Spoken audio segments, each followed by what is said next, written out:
Welcome to learn IQ. আজকে এই ভিডিওটি আবার আমি রি-আপলোড করছি। ঠিক আছে? তো অনেকের অনেক কিছু সমস্যা হচ্ছিল। তো কাল পর্যন্ত ওয়েবসাইটে কিছু সমস্যা হচ্ছিল সাবমিট করতে। তো যতদূর হয়েছিল ততদূরই আমি আপলোড করেছিলাম যে কি প্রসিডিওর। তো অনেকের অনেক কিছু সমস্যা ছিল, কনফিউশন ছিল। তো সেগুলো আমি আরেকবার ক্লিয়ার করার জন্য এই ভিডিওটি আবার রি-আপলোড করলাম। ঠিক আছে? আমি কালকেও বলেছিলাম যে ওয়েবসাইটের লিঙ্কটি লিঙ্ক প্রবলেম যদি দূর হয়ে যায় তোমরা তো আবার সাবমিট করতে পারবে। তাহলে পুরো প্রসিডিওরটা আরেকবার দেখে নাও। কালকেই হচ্ছে লাস্ট ডেট। ঠিক আছে? আগামী কাল হচ্ছে লাস্ট ডেট। এটা কিন্তু তোমরা অবশ্যই খেয়াল করো। হ্যাঁ? তো তোমরা যারা আমার আগের ভিডিওটি দেখোনি, এই ভিডিওটি ভালো করে দেখো।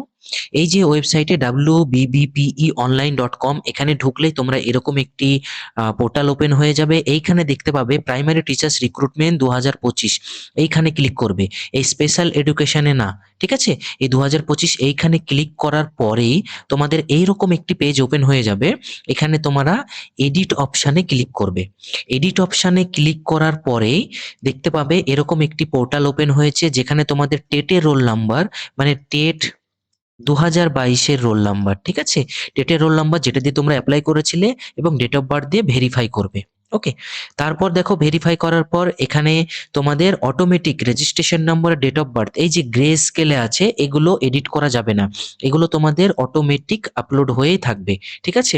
আর এই ইমেল আইডি এবং মোবাইল নম্বর এই দুটোকে তোমরা এন্ট্রি করতে হবে। যেটা তোমরা ফর্ম ফিল আপের সময় দিয়েছিলে সেই মেল আইডি এবং মোবাইল নম্বর দিয়ে সেন্ড ওটিপিতে ক্লিক করবে।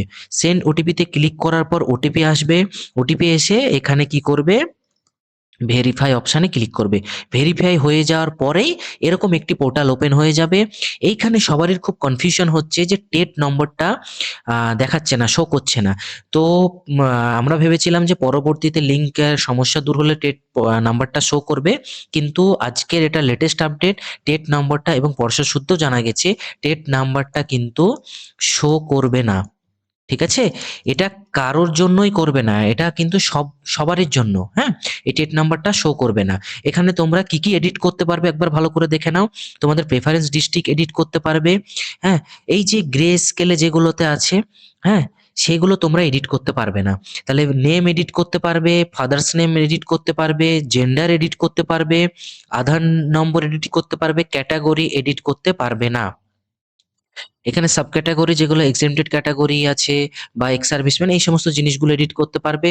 মিডিয়াম অফ ইনস্ট্রাকশন এডিট করতে পারবে, বাংলা, ইংলিশ, নেপাল, এইসব জিনিসগুলো।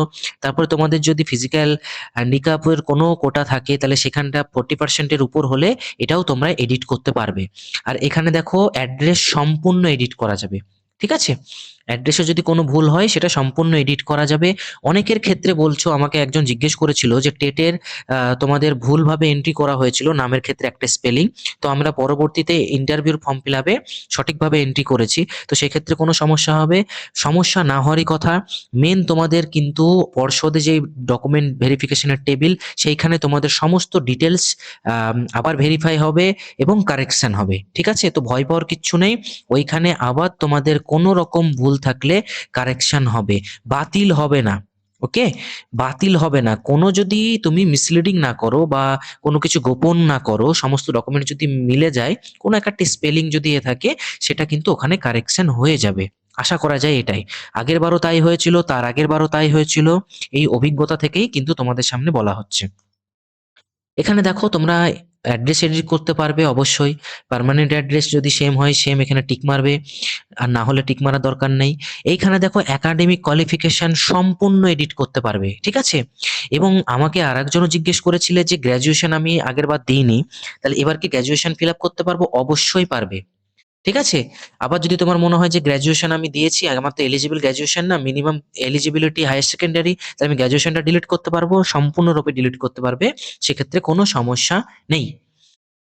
তারপরের পেজটি দেখো, এইখানেও তাই।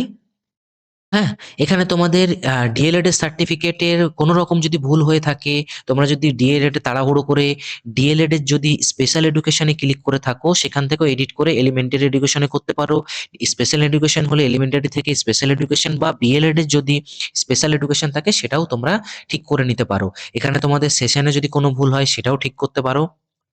তো এই সমস্ত সবকিছু ঠিক করতে পারবে। এইখানে দেখো আমি আবার তোমাদের জন্যই নতুন ফটো আবার আপলোড করলাম, নিউ ফটো। এই দেখো নতুন ফটো আপলোড করলাম এবং এইখানে এজ গ্রুপের ক্ষেত্রে নতুনভাবে মাধ্যমিকের অ্যাডমিটটা আপলোড করলাম। এইখানে তোমরা অনেকে প্রশ্ন করছো যে আমরা এডিট করব না, তাহলে কি আমরা চেক করে নিতে পারি? আমাদের একটু সন্দেহ হচ্ছে। অবশ্যই চেক করতে পারবে এবং এই সমস্ত পিডিএফ যে সাইন আছে এখানে ক্লিক করে তোমাদের ডকুমেন্টসগুলো সঠিকভাবে আপলোড হয়েছে কিনা সেটি চেক করে নাও। ঠিক আছে? সঠিকভাবে আপলোড হয়েছে কিনা অবশ্যই চেক করে নিতে পারো। যদি মনে হয় সঠিকভাবে আপলোড হয়নি, আবার এখানে ক্লিক করে তোমাদের ডকুমেন্টস আপলোড করো। তারপরে এখানে সেভ অ্যাজ ড্রাফট করবে, তারপরে প্রিভিউ করবে। দেখো প্রিভিউ করার পর এরকম একটি অপশন প্রিভিউ, এই যে প্রিভিউ এরকম একটি অপশন পেজ ওপেন হয়েছে। এখানে দেখো দেখাচ্ছে যে এরকম তোমরা তখন ফর্ম ফিল আপ করেছিলে, এখানে সবগুলোতেই টিকমার্ক দিয়ে দেবে। টিকমার্ক দেওয়ার পর এখানে তোমাদের প্লেস যেখান থেকে তোমরা ফর্ম ফিল আপ করছো, এই দেখো আজকের ডেট 14ই ডিসেম্বর 2015। এইখানে রিসেট, এডিট এবং ফাইনাল সাবমিট, এই যে ফাইনাল সাবমিটটা দেখাচ্ছিল না কাল পর্যন্ত, তো আজকে দেখাচ্ছে, কোনো সমস্যা নেই। ফাইনাল সাবমিটে তোমরা যখন ক্লিক করবে এইখানে দেখো এরকম একটি পেজ ওপেন হয়ে যাবে, সাকসেস, এবং তোমার আগেরই রেজিস্ট্রেশন নম্বর সেম থাকবে, সেম রেজিস্ট্রেশন নম্বর থাকবে। এইখানে দেখো অ্যাপ্লিকেশন ফি 0। ঠিক আছে? তাহলে বুঝতেই পারছো, এখানে দেখো ভালো করে অ্যাপ্লিকেশন ফি 0। তাহলে এই হচ্ছে টোটাল প্রসিডিওর। যারা যারা অনেক কিছু কনফিউশন ছিল আমি সেগুলো ক্লিয়ার করার চেষ্টা করেছি এবং তোমরা নির্ভয়ে কাল পর্যন্ত তোমরা তোমাদের এডিট করতে পারো, তোমরা ফর্ম চেক করতে পারো, তোমাদের সমস্ত ডকুমেন্ট সঠিকভাবে আপলোড হয়েছে কিনা। এরপরেও যদি কোনো কোয়ারিজ থাকে, কোনো রকম কনফিউশন থাকে, কমেন্ট বক্সে লেখো কিংবা আমার টেলিগ্রাম গ্রুপে জয়েন হয়ে যাও, ওখানে তোমরা জিজ্ঞেস করতে পারো। Thank you. এবং এই ভিডিওটি তোমাদের যদি ইনফরমেটিভ লাগে এবং তোমাদের যদি ভালো লাগে অবশ্যই লাইক করো, যারা নতুন দেখছো অবশ্যই সাবস্ক্রাইব করো। এইরকম খুবই গুরুত্বপূর্ণ ভিডিও আমি তোমাদের জন্য রেগুলার নিয়ে আসবো। WB, SSC, group C, group D এবং তোমাদের পিএসসি ক্লার্কশিপের মেন বা ডাব্লিউবিপি, এসআই এর মেন, এই সমস্ত নিয়ে প্রচুর ভিডিও নিয়ে আসা হয়েছে চ্যানেলে, তোমরা দেখো, সেগুলো খুবই ইনফরমেটিভ এবং কারেন্ট টপিকের ওপর, সেগুলো দেখো, তোমাদের অনেক উপকার হবে লাগবে। Thank you very much.